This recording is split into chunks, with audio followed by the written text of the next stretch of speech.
Jadi di antara tax treaty Indonesia dengan Amerika Serikat juga ada namanya BUT asuransi, yaitu bila perusahaan tersebut memungut asuransi atau menanggung risiko di wilayah negara lainnya. Negara lainnya tergantung di Indonesia atau di Amerika Serikat. Oke, itu tadi adalah tax treaty antara tax treaty BUT, kriteria permanent establishment atau BUT di dalam tax treaty antara Indonesia dan Amerika. Untuk pasal 6, penghasilan dari harta tidak bergerak. Ini kriteria harta yang tidak bergerak di tax treaty antara Indonesia dan Amerika Serikat ini ada lebih lengkap daripada tax treaty yang lainnya. Ya. Silahkan Rudi Hartono. Hadir, Bu. Silahkan. Pasal 6, penghasilan dari harta tidak bergerak. 1. Penghasilan dari harta tidak bergerak termasuk penghasilan yang diperoleh dari pertambangan, sumur-sumur minyak atau gas, penggalian atau sumber daya pertukaran, atau bentuk lain sumber daya pertukaran, sumber daya alam lainnya dan laba yang diperoleh dari penjualan. Diperoleh dari penjualan atau pertukaran, bukan sumber daya pertukaran. Oke, silakan.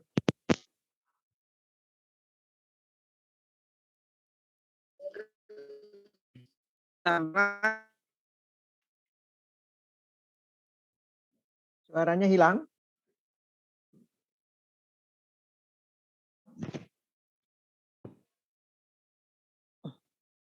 Sinyalnya hilang. Sumur-sumur minyak. Oke. Penghasilan dari harta tidak bergerak. Ayat 1. Penghasilan dari harta tidak bergerak termasuk penghasilan yang diperoleh dari pertambangan, sumur-sumur minyak atau gas, penggalian, atau sumber daya alam lainnya, dan laba yang diperoleh dari penjualan, pertukaran, atau bentuk lain pengalian harta tidak bergerak tersebut, atau hak yang menimbulkan penghasilan tadi. Dapat dikenakan pajak oleh negara pihak pada perjanjian di mana harta tidak bergerak, pertambangan, sumur-sumur minyak atau gas penggalian atau sumber daya alam lainnya terletak. Jadi di sini sebenarnya biasanya di tax treaty negara lainnya itu tidak dijelaskan secara detail begini. Ini dari sini bisa kelihatan hubungan ekonomi Indonesia dengan Amerika Serikat itu memang erat hubungannya dalam bidang pertambangan, sumur-sumur minyak, gas, penggalian, sumber daya alam lainnya. Ya. Itu. Kemudian penggalian atau sumber daya alam lainnya terletak. Untuk kepentingan perjanjian ini, bunga atas utang yang dijamin oleh harta tidak bergerak atau oleh hak yang menimbulkan penghasilan yang berhubungan dengan kegiatan pertambangan, penggalian, atau sumber daya alam lainnya tidak akan dianggap sebagai penghasilan dari harta tidak bergerak. Jadi kalau punya hutang, terus kemudian atau punya piutang yang dijamin oleh harta tidak bergerak, itu tidak termasuk penghasilan dari harta tak gerak. Penghasilannya adalah penghasilan yang langsung. Jadi itu untuk pasal 6 ya. Pasal 6 penjelasan dari harta tak bergeraknya berbeda dengan yang lain ya. Kalau yang lain harta tak bergerak itu terdiri biasanya bangunan, rumah-rumah dan sebagainya. Kalau ini adalah hasil tambang ya, sumur-sumur minyak, gas, penggalian dan sebagainya.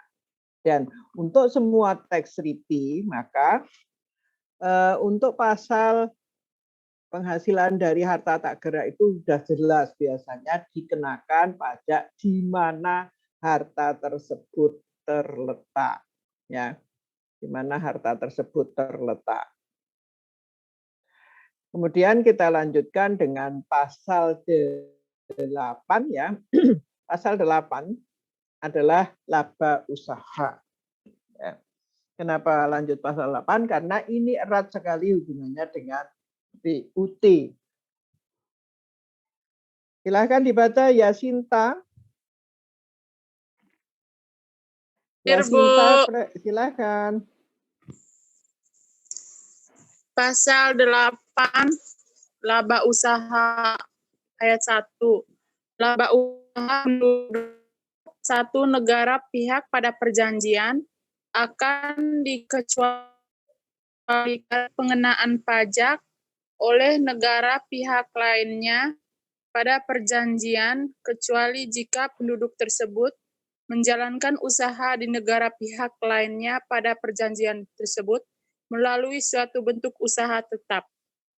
Jika penduduk tersebut menjalankan usahanya sebagaimana dimaksud di atas, maka atas laba usaha penduduk tersebut dapat dikenakan pajak oleh negara pihak lainnya, tetapi hanya atas bagian laba usaha yang berasal dari bentuk usaha tetap tersebut atau atas bagian laba usaha yang bersumber di negara pihak lainnya dari penjualan barang-barang atau barang dagangan yang jenisnya sama dengan yang dijual melalui bentuk usaha tetap atau atas bagian laba yang berasal dari transaksi-transaksi usaha lainnya yang sama jenisnya dengan yang dilakukan melalui bentuk usaha tetap. Oke, terima kasih. Jadi di sini laba usaha erat sekali hubungannya dengan BUT, yaitu di pasal 8 ayat 1.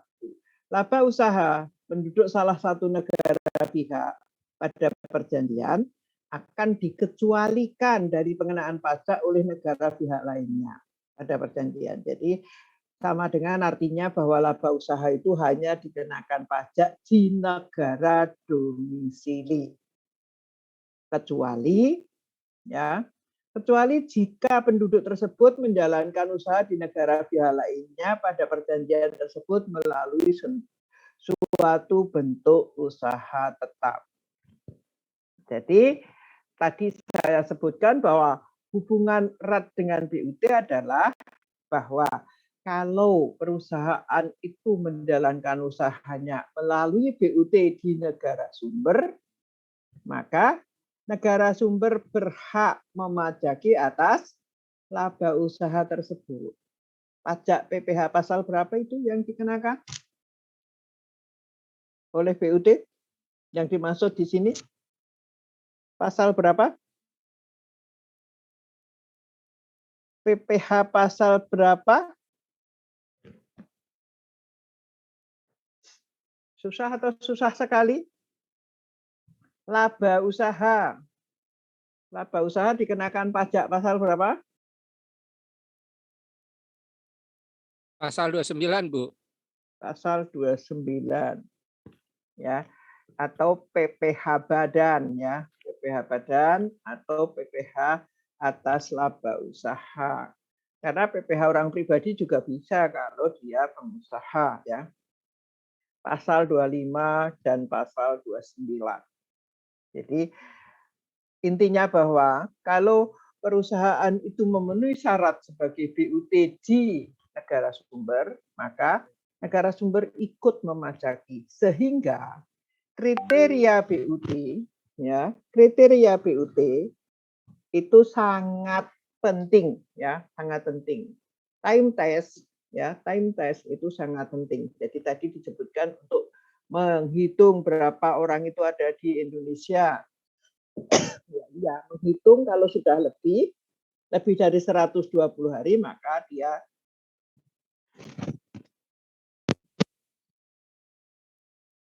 dia dapat dipajaki sebagai BUT, dapat dipajaki PPh badannya. Atas pajak yang lain ada PPh pasal 21, 22, 23 dan sebagainya itu tetap